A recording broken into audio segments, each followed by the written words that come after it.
What's up, and welcome back to another episode of the Traders Brawl podcast. I'm Adel, the host, and today I've got a special guest with me, Ben Caesar, who is a music producer, rapper, DJ, and I will say entrepreneur. Okay. We're about to give him an introduction, but before we do, for those who are new, welcome, and for those who are here already, for staying with us, thank you for so much for being with us.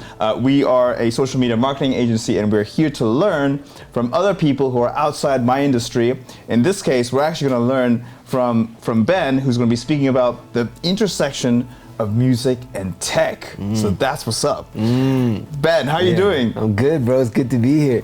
Good to have you. Yeah, man. Do you know when we met? Do you remember when we met? It must have been an Odds Thou meetup. I think so. It was. Yeah. Do you remember? It was in. Because you're asking me like, you remember. You're asking me like, you remember, but you don't remember. I briefly remember. Okay. It was one of the meetups, community meetups, in a Web3 setting. Right. And I vibed with you. I think we met briefly, and then I think actually it was, Sean's gym, KO8. Yes. I think that was it. Probably. And Tuesday was there. I think so. Okay. Yeah. And then fast forward, I've been seeing your social media, I've been seeing your posts, I've been seeing the launch of TIGXA. You're wearing the merch, is that right? Yes, sir. So who are you, Ben? Wow. Okay, I'm from the Caribbean, but I've lived in the UK, States, Europe, South Africa, so I've got to travel a lot. Right. But I've lived my life as an artist. So from high school, even before, I knew what I wanted to do, which is like a blessing and a curse because it gives you clarity, but it's also like you're bound to it, right? So I knew from early that music is what I wanted to do. And I've pursued that and made that my life, you know? Right. So recently moved to Dubai. About a year, coming on 2 years now. Oh, really? Yeah, Same as me. Okay. Nice. Look at us, bro. Yeah. And just really orientating myself here in the scene. Dubai has been really good to us, been amazing. We're very blessed, very fortunate. So, yeah, I think as we'll talk, we'll go into more of my story, but I think that's a good overview, man. No, fantastic stuff. I've been following your content, and I've been seeing that, some of the industry, music industry, faces its own set of challenges, right? Which we're about to get into, right? But I want to embarrass you first. Sprite in the back. Oh, like one more time. Sunlit our way. When did you produce these, and what gave you inspiration? Okay, I'll tell you. Sprite in the Back. Sprite in the Back is a stupid song, bro. I'll tell you right now. So we were in lockdown. So I was producing music at Warner Brothers World. Right. In Abu Dhabi for the theme park. I was producing for the shows. When Batman had activation, Penguin, I was doing all the music, all the sound effects, everything for it. And in lockdown, I was staying with my boy, and we both huge Ninja Turtles fans. But there's this channel that does like spoofs on Ninja Turtles. And we were dying, we were laughing at these videos, bro. They were hilarious. It's Real 85, that's the creator's name. So we sampled those spoofs of the Ninja Turtles, and we made it into like this ghetto house song. And I think the song is like really dumb, but it's a vibe. And one of the lines from the song, from the actual spoof, was Sprite in the Back. I got some Sprite in the back. Anyway, you gotta listen to the song to understand it. Makes no sense, but trust me, it's a vibe. It's a vibe. No, brilliant. No, some of the stories, they don't always have to have a funny story to it, or they don't have to always have a massively genius. Some songs are just like it's an accident or it's just dumb, Right, and sometimes when you're starting out, right, you got to build a portfolio. Exactly. So it doesn't matter that it's good or bad. You are a producer and you're building your brand. Right. Right. So my next thing that comes to mind, right? Music and tech, bringing that together, right? Which is what you're specializing in. I wonder, how are you bringing music and tech together? Well, I kind of stumbled into tech. We were just finishing at Warner Brothers, and we're like, look, we're here in Dubai. I mean, we're here in the Middle East, in the UAE. We might as well try Dubai, right? Yeah. So as we were kind of moving from Abu Dhabi, I did a performance for ArtsDAO at the Blockchain World Summit. What year was this? 20, just after COVID. Bro, you're asking the wrong question. It was a minute ago, right? Oh, fair enough. So this was kind of when ArtsDAO was growing, and the Stab like growing rapidly. So we just got, after the show, we just got into a discussion, because I was aware about NFTs because of music producer Blau. He posted about NFTs, but I had no idea like what it was. Like, what is this Web3? Right. It was on my radar, but I didn't know how to translate it. And I think with these kind of things, if you meet someone and you can put a face to it, it makes it more real. So I was very fortunate that I met, ArtsDAO, and they were just walking me through it, talking to me about Web3 and the potential. And then, got invited to more meetups, had started doing more research, and I saw it, bro. I saw it bright as day, what Web3 could do for music. Because the music, I look at it as an ecosystem. Ecosystem it doesn't work. Like, the leaders in our industry fundamentally do not understand the landscape that we're in, right?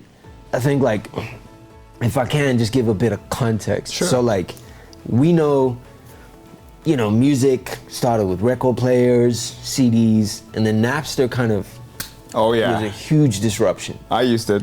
Exactly, you know what I'm saying? Allegedly, bro. They'll never catch me. I think there was Shazai as well. What? Oh yeah, something like that. Something like that. LimeWire, all of it. LimeWire, bring me mad memories. You know what I'm saying? So these things really disrupted the music business. And then there was like a race for streaming, right? And Spotify really helped, and iTunes helped mitigate that, just that bleeding out of value, right? So now it became more convenient to pay for streaming and maybe buy music. This is the problems that they solved, iTunes and Spotify, where it's more difficult to pirate music. Like, bro, it's probably harder to pirate music now than it is to go and stream it, So that was good. But what it did was it created a passive audience. Most people, I don't know if you ever bought CDs or Before. Yeah, you can remember every CD that you bought, right? You remember the experience, you remember going to the store, you remember buying it. But can you remember the last 10 songs that you streamed? No. Exactly. So you can think as a business owner, as a leader of industry, I think your number one objective is to create your funnel where you have the passive audience, maybe they're interested, but then they can dive deeper. And they haven't built that. They've only optimized for streaming, which optimizes for keeping you on the platform, the convenience of it, which is fine.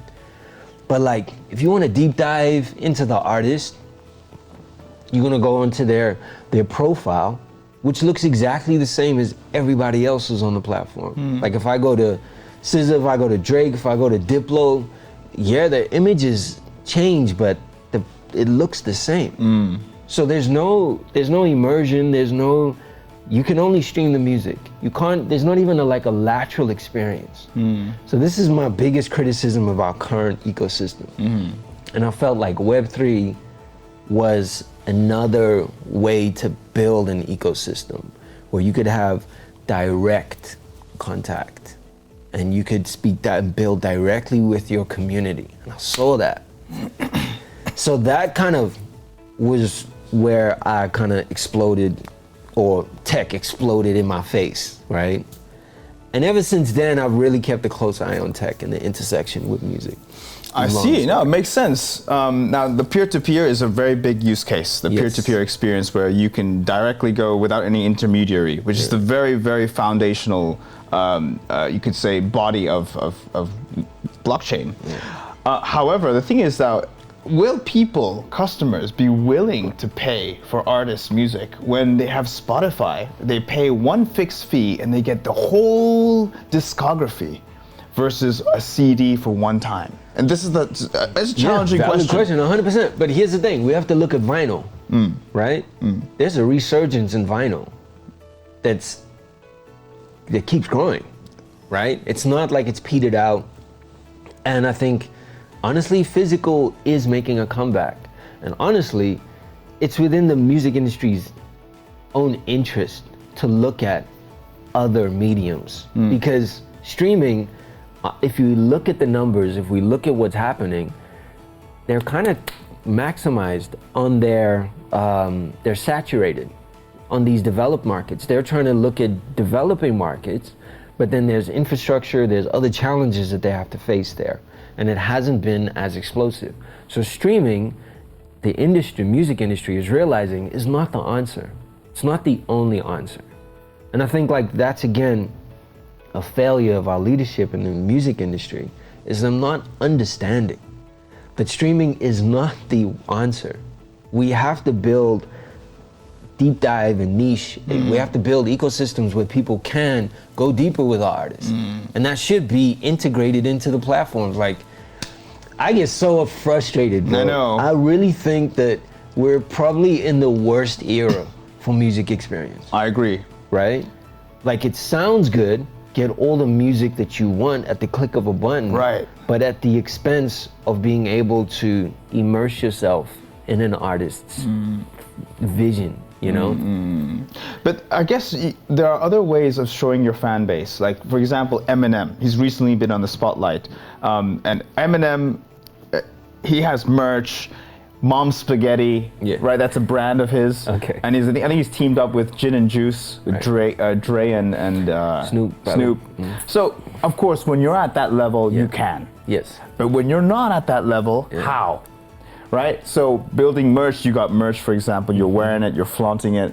But to get that money in, because at the end of the day, you need the money to pay the bills, to reuse it, reinvest it into marketing, right? But that the money is not coming in, right? Then you're stuck and you're at square one. And this is coming from an experience as a social media person, right? I produce content, but no, I don't always monetize. The times I do monetize is when it's like a specific project, specific leaders are coming and they want paid, proper production. Right. That works. Now, in your case, growing, and it's really, you're right, I agree that it's the worst time, the worst era. But is there a way to compensate this by for example, providing a value that's bigger than just your music? Interesting. Yeah, I want to buy his music because he supports, for example, Palestine. Right. And he's donating some of that money to Palestine, and I trust him. I'm willing to give him money because it's also giving me a greater cause. Yes. That's just an example. No, and I think this is what artists have to solve, right? Like, I think a pain point for artists now is that part of the conversation is music's not enough. You know what I mean? In a world where everyone can get your music at the click of any kind of music they want, you have to. But I think artists, no matter what era they're in, they break through the noise because they innovate, because they understand and they push their culture and ideas forward, right? And this is part of the artist's job. Like, being good at music, I don't think has been your ticket for years, actually.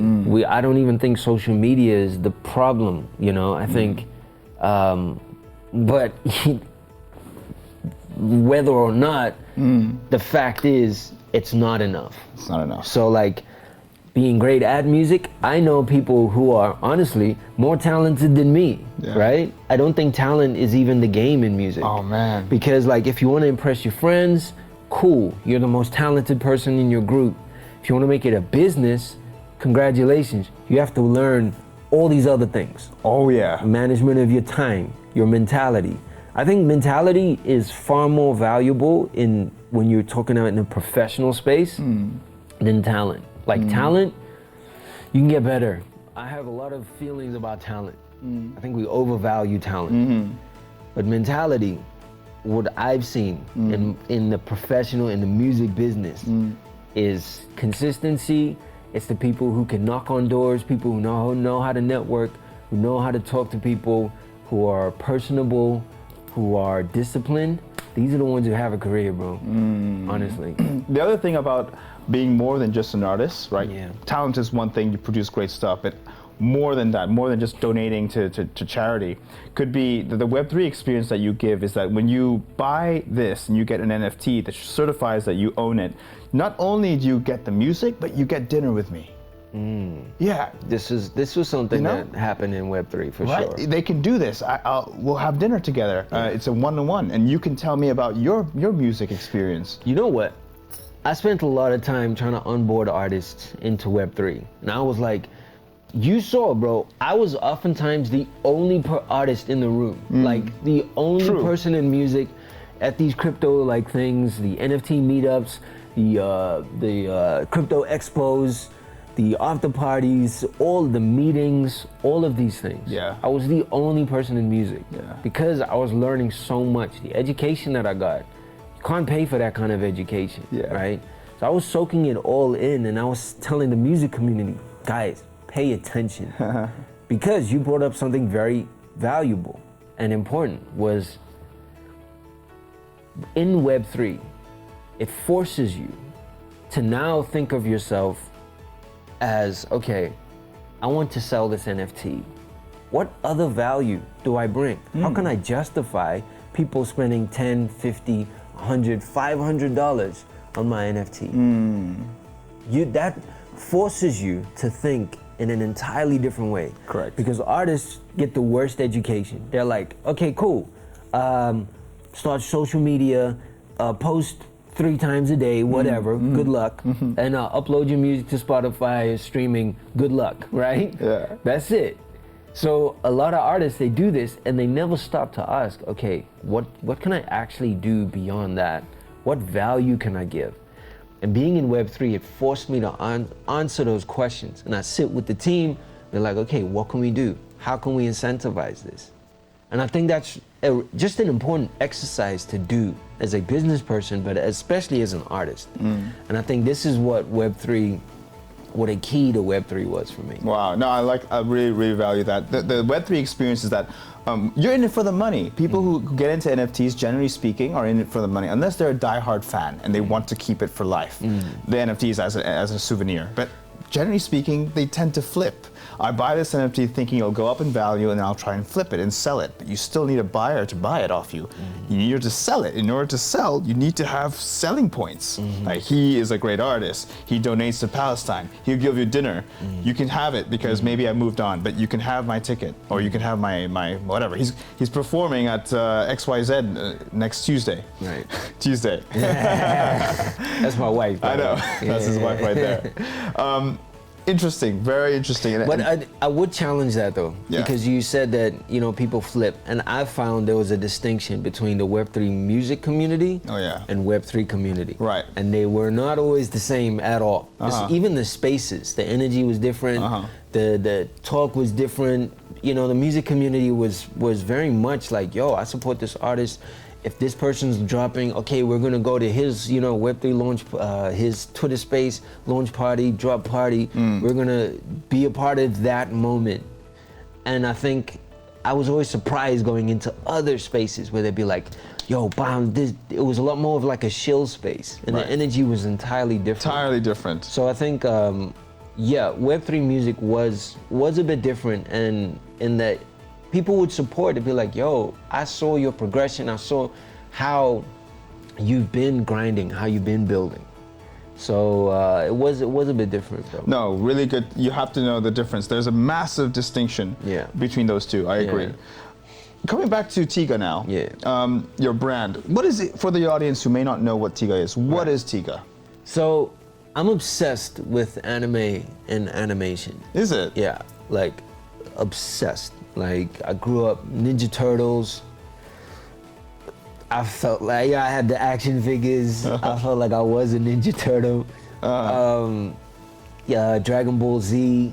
All of these series and IPs just were such a big part of my childhood, right? And a big part of who I am. So, you know, I've lived as an artist in music, but I've also had this love for anime and original characters. And working at Warner Brothers, we were working there for like 3 years. You really get to see what levels it can go to. Because if you think of like, who's your favorite character? Like Batman, Superman. Do you have a favorite? Yeah, I do. Eminem. Oh, he's not a superhero. Eminem dresses as Superman. Okay. Okay, fair. No, fair. So let's say Eminem. Yeah. He's got some merch. Yeah. Oh yeah. You're gonna collect the merch. 100%. Because you resonate with it. Yeah.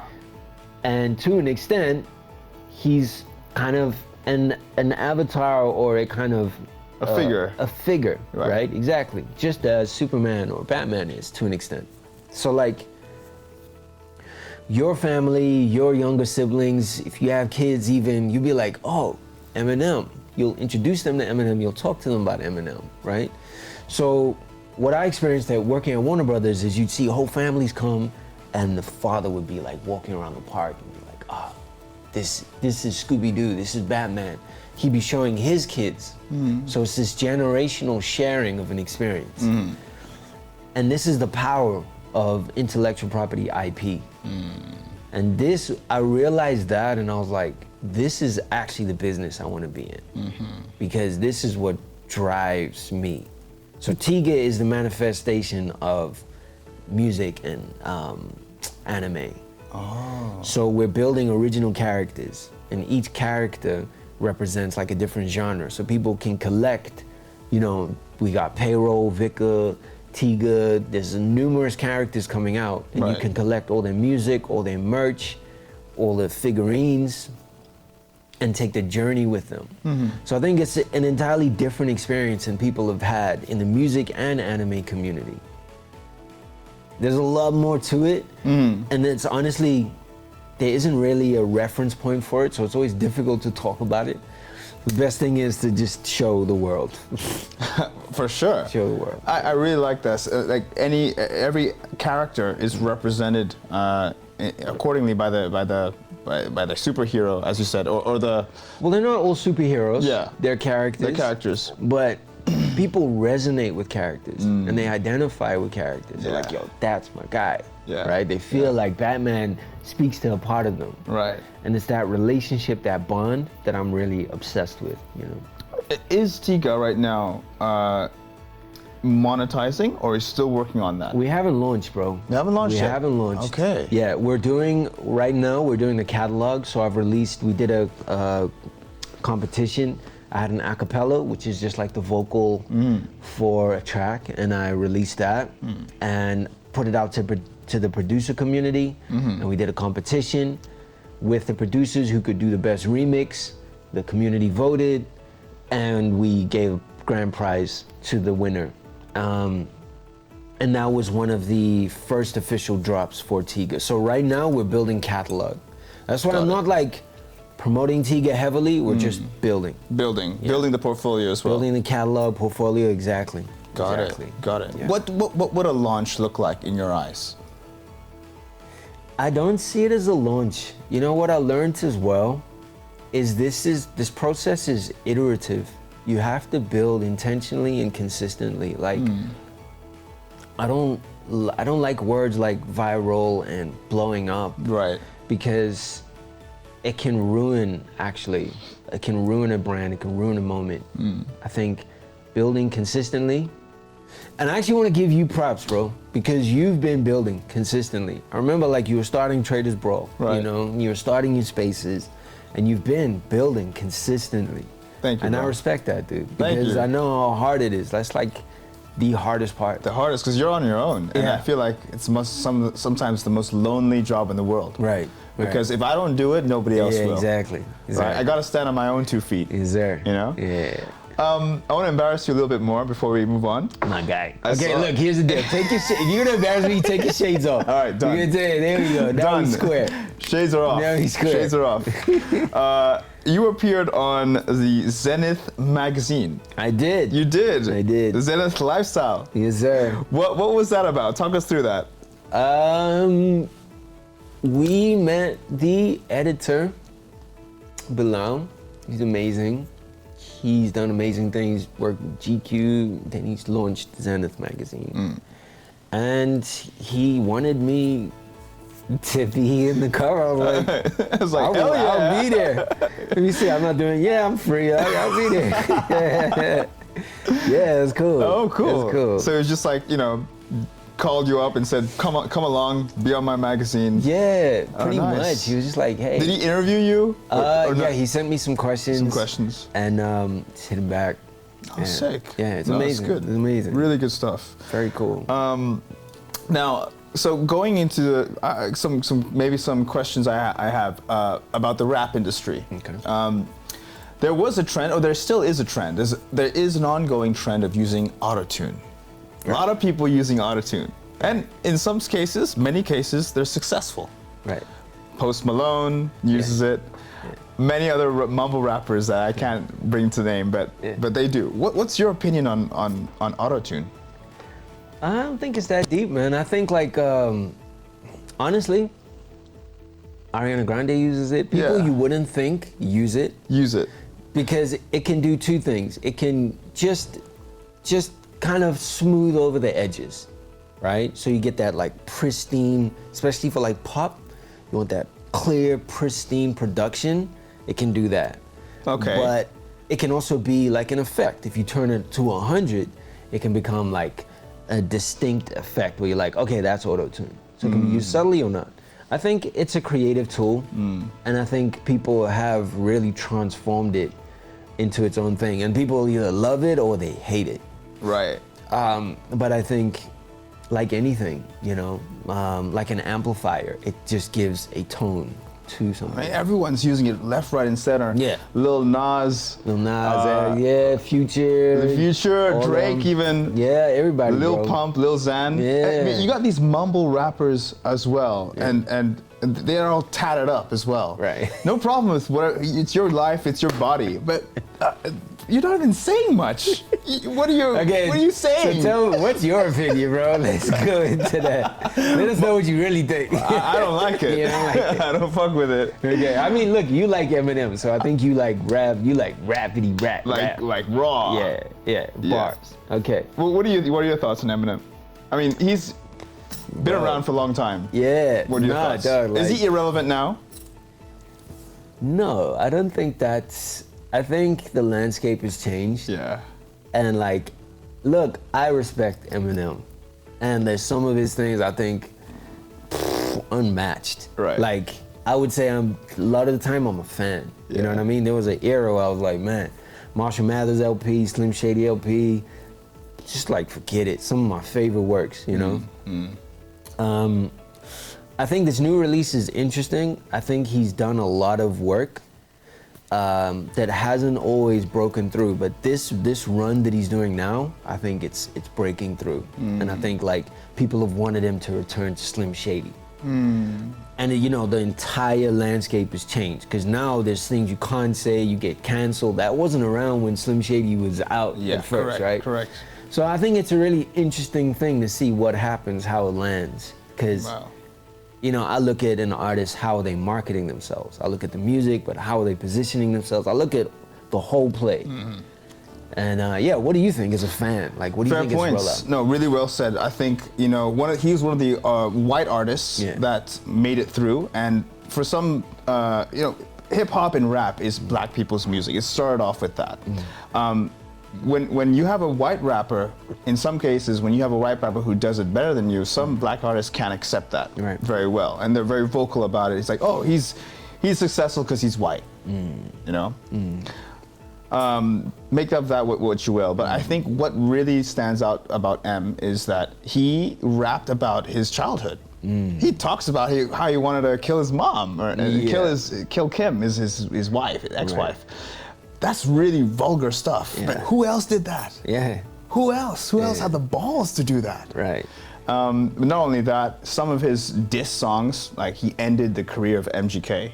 I think that's pretty undeniable. Ja Rule. No, that was 50 Cent ended Ja Rule's 50 Cent? career. Yeah, 100%. 50 Cent made it his mission. But I think, look, I think M just technically, he's unmatched in a lot of categories, man. I mean, he started as a battle rapper. Yeah, true. But he can also write a song, you know, and being with Dre knows how to make a song, knows how to construct a song. So he was also put in really good hands. And yeah, man, I don't take anything away from him. Like, he put in the work and he's respected. No one, I don't think anyone like wants to beef with him. There are some of the most respected rappers that respect Eminem. You know what I mean? He's paid his dues and he's done the course for hip hop to earn his respect and his place. So like, I don't think anyone can take that away from him. Here's the other thing about M is that when you have M on your song, he outshines you. When he has his verse, bro, you wilded out. Okay, maybe I'm wrong. No, there's been some songs where he's absolutely bodied the song. 100%. Bodied the song. Yeah. Right? 100%. And I'm like, dude, bro, I'm just waiting for M's verse to come. You know? Like Forever, for example, if you heard. With Kanye and Weezy. Okay, funny story. What? Okay. No, go ahead. No, you tell me. What story? Yeah, tell me. No, Tuesday loves that song. Forever? Yeah, that's like her gym song. Oh, nice. But her favorite verse is probably, is not M. It's not M. No, it's all good. Yeah. So I guess, the rap game has changed so much. I think I will say this, before I even got into EDM was actually my thing. But before I even got to it, the first ever CD I remember was In the Club. The song Get Rich or Die Trying. Okay. The album. The album, yeah. CD. Yo. Played it in the way. the CD player, and would listen to it. Damn. So the first ever was actually rap before anything. Crazy. And I would watch the music videos, Yeah. and that's how I got an obsession. And then M came But after. you see, immersion. Yeah. You see, you had the CD touch point, then you go watch the videos and all of these other things. Yeah. You don't have that. No. They haven't built that ecosystem or pipeline. But sorry, I cut you off. No, you're right. Because now everything's digital. It's like, why do I need to buy a CD? I'll just look it up on YouTube. Stream it once, forget it. Maybe add it to your playlist, like, hooray. That's it. Yeah. But the next thing, I do want to see M live. I haven't seen him live You yet. haven't seen him. I did see him. You did? You're not a real fan, bro. Bro, when did you see him? He was in Abu Dhabi, bro. I think it was like F1 or something like that. So we got tickets, You got tickets. You saw him live? Yeah. Shit. Yeah. Plan to see him this year, Abu Dhabi. He's coming back. Oh, yeah? Yeah. Oh, shit. Okay. But I saw 50 Cent live, Coca-Cola Arena. Okay. Yeah. I haven't seen. I saw 50 live. I think I did. No, I didn't. Anyway. Yeah. That was sick. That's crazy. Wow. Sorry, you were saying you got the 50 Cent album. You were playing that. I think you were saying that you got the videos and everything. Rap game now. Exactly. So that was the initial experience of getting into rap, and then I started. There was a phase where I was listening to Shake Your Tail Feather. Remember that song? Nelly, yeah. There was a phase. Nelly. That was your jam. P. Diddy. Oh, we gotta talk about P. Diddy. Oh, my goodness. We gotta talk about P. Diddy. And I can't remember that other guy. He sang What the Hook Gonna Be. I forgot his name. Okay. Remember? I think so. Anyway. Yes, I do know it. But yeah, it really was the music video watching on MTV, right? But now, right, because you'd have to wait for it to come on. Right. I didn't know about YouTube or anything. Right. I didn't have iPad or smartphone. Yeah. I was a kid. I was just like, I'm just changing the channel, looking Waiting. for something good. I'm like, I love this. I'm gonna watch this right here. Only got a few minutes and then it's gonna go. Right. Now the fact that we have so many things so easy on demand, it has killed that fan base. It has. The only way I can really express being a top fan is by going to their concert. Really, I feel, or buying their merch and flaunting it. But no Or other like way. social media, maybe. Social media posting, maybe sharing a song. Yeah. That's literally it. But look, I think I've honestly been working with a a tech company for the past 2 years, and they're looking at making, and it's kind of interesting, this is Traders Brawl, but I'm really interested in the idea of people being able to invest in artists and trade artists, because some people have a real talent for spotting an artist and being like, you know what, this kid's gonna do well. And this is where A&Rs from the music business would become, you know, part of the conversation or the business development. But I think there are a lot of people who might not be in the music business who have this skill and be like, you know what, this song's gonna do great, this artist is gonna do great. There's no tools for them to be a part of an artist's growth. So we're looking at that, and I think that's gonna be really exciting. No, that's really good. So I think additional revenue streams, additional ways for artists to grow, and additional ways for people to engage with artists, I think is the next evolution, or the necessity. Now, speaking about social media, because I think it's something you can't really ignore. No. You as a music producer, artist, you gotta put out content. Do you naturally have to now be a content creator full time? There's that line. Look, I think it's not always that simple, right? I think, yes, being on social media is good, but I think I know artists who have a big social media following, but might not be getting booked for a lot of shows. Right. Might not be getting booked for a lot of things IRL, offline. Then I know some artists who don't have a huge social media following, but are making a lot more money than these other artists who do. So I think like conversion is a big question. And that's all about how you build your social media audience.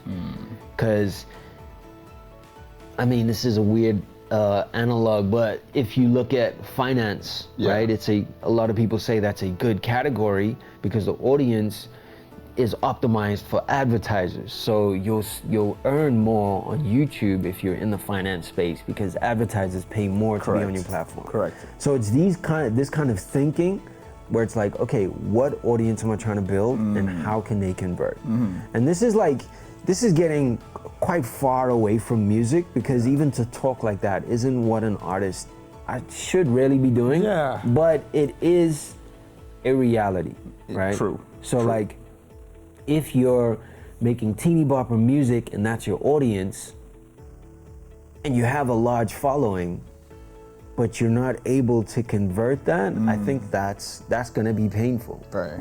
So like, these are the kind of conversations that I think modern artists and the ideas they have to think about. But I think like, honestly with social media, what I've learned, because Tuesday's really been having explosive growth in social media. So we've got a front row seat into that. We're meeting other influencers, you're at the meetings, you're at the marketing department, and all of these kind of discussions. It's a new world for us, you know? Right. And for me, I'm translating that into, you know, what I'm doing in the music space. And I think ultimately, the one who can build an audience has leverage. Whether you're in music, content creation, you're doing podcasts, whatever it is, that's where the conversation starts. That's where the monetized conversation starts, because that's what everybody wants. Right. So. Now, when it comes to following, building the following as well, whether you're a music artist or not, do you think there's a conversation to be had around male versus female sort of advantages? We're gonna get deep here. We are gonna get deep. From one social media person to another. Trying to, okay, what is your question here? All right, okay. Here we go. You ready for this? Yes. Okay, so some women are able to flaunt their profiles in a certain way. Correct. Because we live in a man's world. Yes. We do. We've got much more access than ever now on social media than before, and there's a sex appeal. Right. You can show cleavage, you can do OnlyFans, you can do many things on the side and say, hey, I'm an artist, follow me, and I'll follow you. Cool. I'm not just following you for your music, but you're hot. Right. And it's not the right image, it's not the right approach. But you think it being a female gives you an advantage? I think it can. It depends what room you're in and how you're building. I think like OnlyFans, if we can be, I don't want to diminish what anyone's doing, but if that's what you're building, that's gonna open doors for you, but it's gonna close a lot of doors for you, right? I think it always comes at a cost. all of these things. So I think if we're talking about music, presentation is key. 80% of the game, bro. Yeah, Especially for like introducing yourself. Right. People listen to you, but they look at you. Look at you. And this is like also stagecraft 101. The minute you walk on stage, people are gonna look at you before they hear you. And judge you. Exactly. So like, I think the same translates to social media. So like, it's not that you have to be hot, it's that you have to be interesting. I know, and I'm sure you know, there's like a lot of hot girls you know who don't have a big social media following. And maybe they're not even trying, right? And then you get girls maybe, but they're consistent and they know how to build. And they know how to take a shot, they know how to frame a shot. Because again, it's the skill. Content creation, people talk down on it, but it's hard work, bro. Like you have to know lighting, you have to know your schedule, you have to be consistent, you have to know your angles. All of these things matter, right? And also how to talk on camera. That's a skill that I think is underrated, but is like a huge unlock in the world that we live in. So when I saw Iggy Azalea recently I knew appear, this was gonna come I'm gonna up. bring this up. She launched her mother token. All right. Okay. She launched her mother token. Iggy Azalea recently got headlines about her mother token and everything. She's a celebrity music artist, you can say. Yeah. But in those interviews, it's all presentation. She looks good. People are going to look at that and say, yeah, she looks fine. But you see, there's the sex element to it. There's a sex appeal, of course. And it's like, it almost feels like in today's era, to really get yourself out there, like you said, 80% presentation, you have to have a sex appeal. Even for men. No. Tell me I'm wrong. Look, I think it's about, firstly, in hip hop we say you gotta get it how you live, right? And that means whatever you got, you make it shake. Like whatever you got to work with, Yeah. you make the most out of it. Right. Iggy Azalea, she got that bad girl category. Yeah. Work it. Work if that's it. your bag, get your life, baby. You know what I mean? Like, I don't know, like, what do we want? Her to, you know what I mean? Yeah. Right? And I think this is part of, again, this is our artist's job, is to solve those problems. Right. What's my appeal? This is what people pay you for. Music business pays you because you've solved those problems. Because you said, look, I figured this out. This is my appeal. Pay me, right? Right. Essentially, this is your value. And I would argue, hot does not always translate, and it especially does not make a career. Everybody's hot, bro. Like, forget it. Everybody's hot. Like Dubai, you know what I'm saying? Yeah. Like Instagram filters, whatever. Everybody looks good, right? There's a lot more to it. There's a lot more to it. You have people who aren't the best looking, who have longer lasting careers than the people that do, you know? So I don't think hot is the thing, or sex appeal. I think appeal. Appeal. And like that element of, this is who I am. People will invest in you, bro. Yeah. And like, yeah. No, you want to add to it? No, look, I said my word. I think it's the right response and it's the right way to go about it. I don't think you're wrong. Sex appeal has this allure. It does. And it has that initial impact. It's got a very strong visceral impact. Especially in a man's world. Yes, 100%. And like, you're gonna check out that girl's profile, like, oh wow, she's bad. She bad. I'm gonna Maybe, scroll. But are you going to go to her show? You're gonna follow her, maybe. Maybe if you're thirsty, you're gonna DM her some thirst traps, get her OnlyFans, maybe. If you're like, maybe. But are you going to talk about her, post her, you know what I'm saying? Like, and this is the danger, like, and this is again, the artist's job. You're like, okay, this is my play, this is the risks I'm taking, this is the things I'm not taking. That's how I see it. Fair. We're gonna wrap up soon. I'm gonna put a scenario to you and ask you a question about your future. Okay, so we're in the year 2030, okay? We got like 6 years. Where would you like to see yourself in your music career in 6 years' time? Where would you like to be? Where do you visualize yourself? All I think about is TIGXA and how to build TIGXA. So what we're doing is we take people on this journey and they collect the music, they come to the shows, they get the merch, they immerse themselves. And you're in the world. monetizing at this stage. Yeah. How do you monetize? Commission? What do you mean commission? As in you partner them and then you take commission. How do you monetize? Well, people can buy the music, Okay. come to the shows, get the merch, right? And you facilitate that Yeah, service. we build an ecosystem, right? So people take this journey and they grow with the characters, and then we produce a film series where they can see the characters come to life. Yeah. This is it. But what about Ben? Do you see Ben yourself performing at Coachella one day? Yeah, I mean the festivals. You know, I've done festivals. You've done festivals. Festivals are great. Yeah, I mean, that's not what like. Oh man, I want to do this festival. Yeah, of course. You know, but like maybe a tour. Sure, tour. Yeah, 100%. Like I'd love to tour Europe, Africa, Middle East, States, maybe States. But like,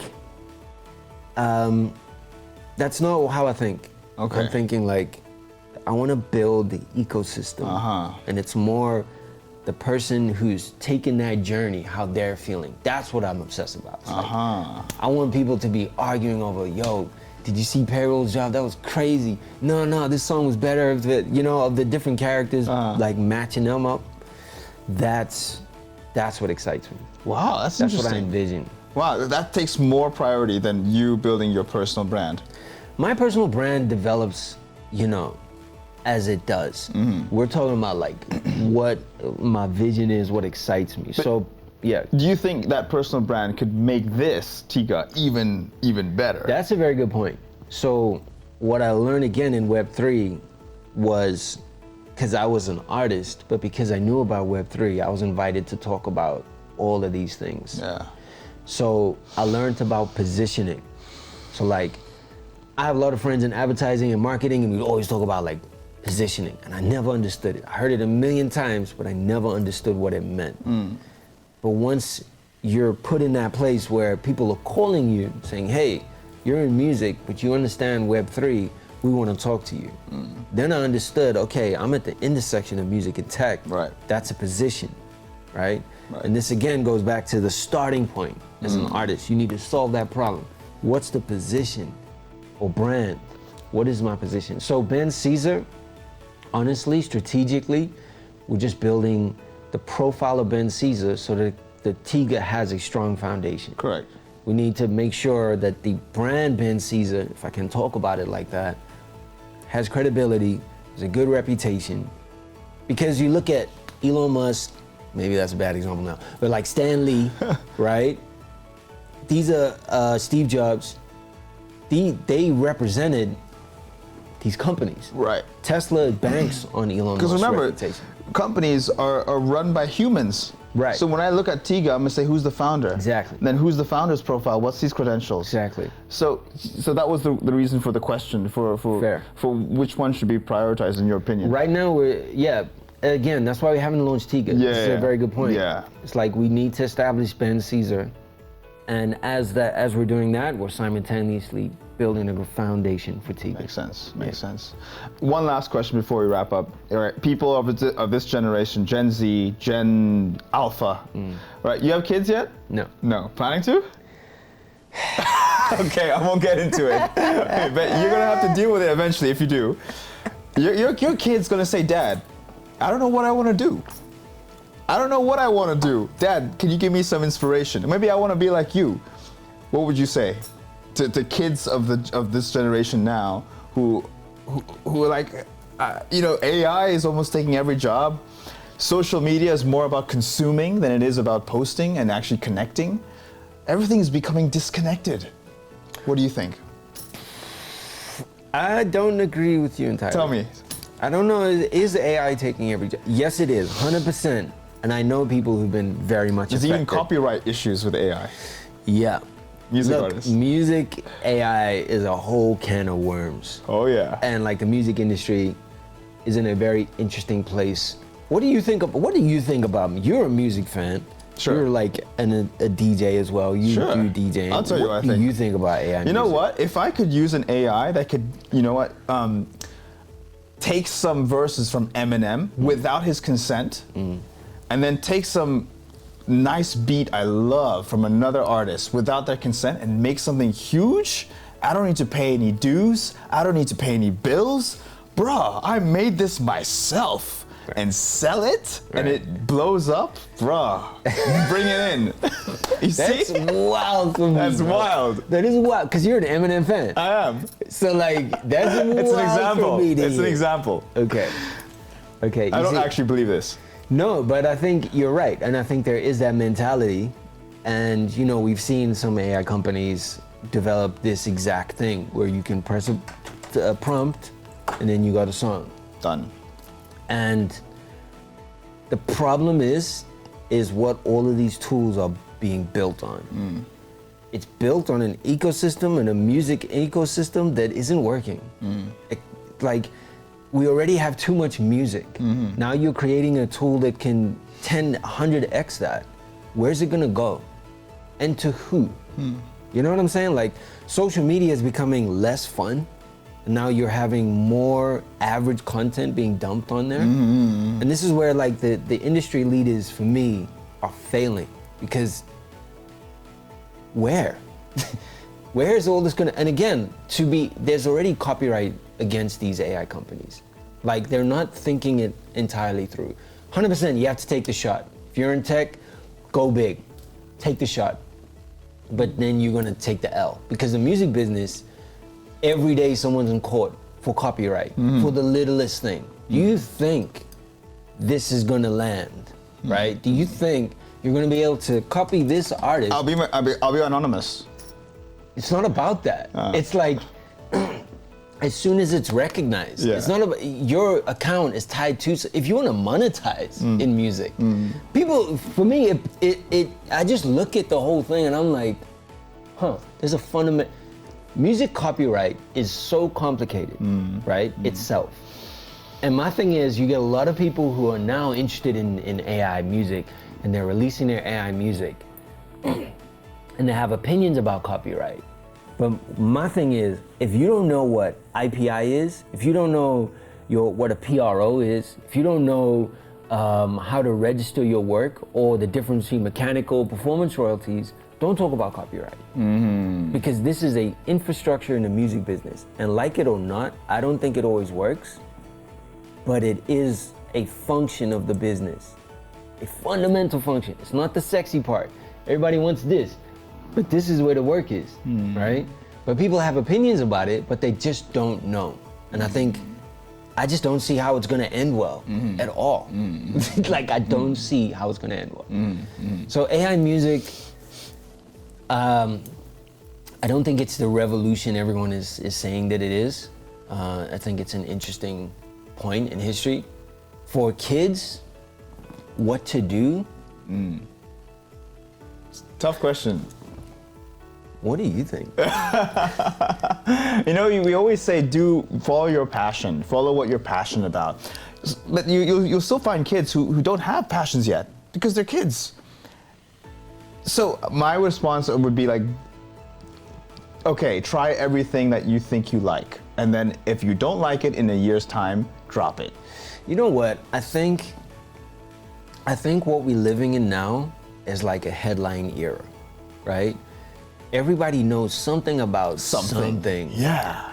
Like, you ask somebody about AI music, bro, they'll tell you AI music, you ask anybody NFTs, NFTs are a scam.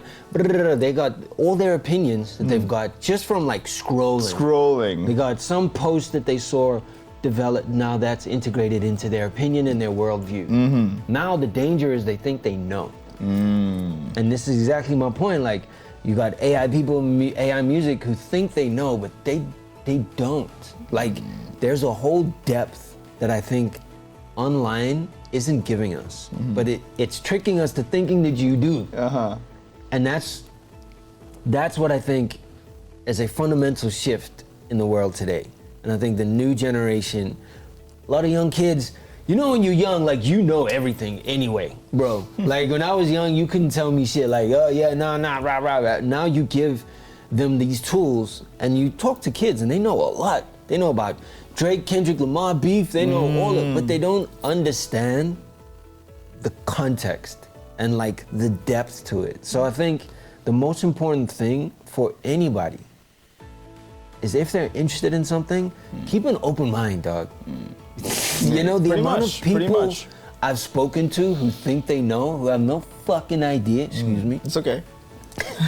But seriously, like, you can't even talk to them. No. And a lot of the time, I don't even want to get into a conversation because there's nothing I can tell you. Yeah. So I think the huge unlock in our era is to keep an open mind Fair enough. and to be open to conversation Okay.